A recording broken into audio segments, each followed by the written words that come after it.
අද අපි පාංශු පැතිකඩක ස්තර පිළිබඳව තොරතුරු ටිකක් හොයලා බලමු.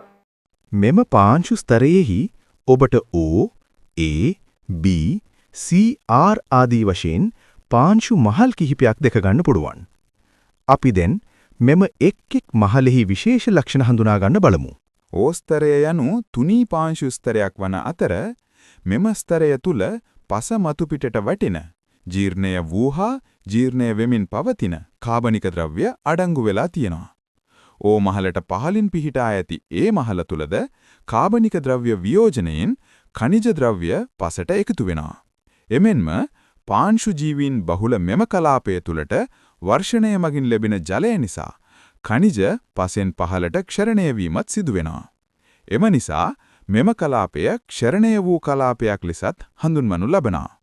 එසේම B ස්තරය කියන්නේත් ක්ෂරණය වූ ඛනිජ පෝෂක තැන්පත් වන කලාපයක්. ඒ නිසා පෝෂිත කලාපයක් ලෙසද මෙම ස්තරය හඳුන්වනවා. යකඩ, ඇලුමිනියම් වැනි ඛනිජ වර්ගද මෙම මහලේ බහුලව දක්නට ලැබෙනවා. එමෙන්ම ඒ මහලට වඩා ලා වර්ණයෙන්ද මෙම ස්තරය යුක්ත වෙනවා.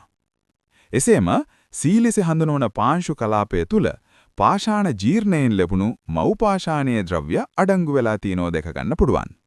ඒ වගේම පාංශු පතිකඩේ R ලෙස හඳුන්වන්නේ මව් පාෂාණ තට්ටුවයි. මෙම මව් පාෂාණය තමයි පාංශු පෙතිකඩ පහළ සිට ඉහළට වර්ධනය වෙන්නත් බලපාන්නේ. ඒ වගේම කියන්න ඕන දේ තමයි මව් පාෂාණය පසේස් භාවයේ තීරණය වෙන්නත් හේතු සාධක වෙනවා. ලෝකයේ නවතම භූගෝලීය තොරතුරු දැනගන්න අප සමග එකතු වෙලා ඉන්න ඔයාලා හැමෝම සාදරයෙන් පිළිගන්නවා ජියෝග්‍රැෆි එක්ස්පර්ට් පිටුවට.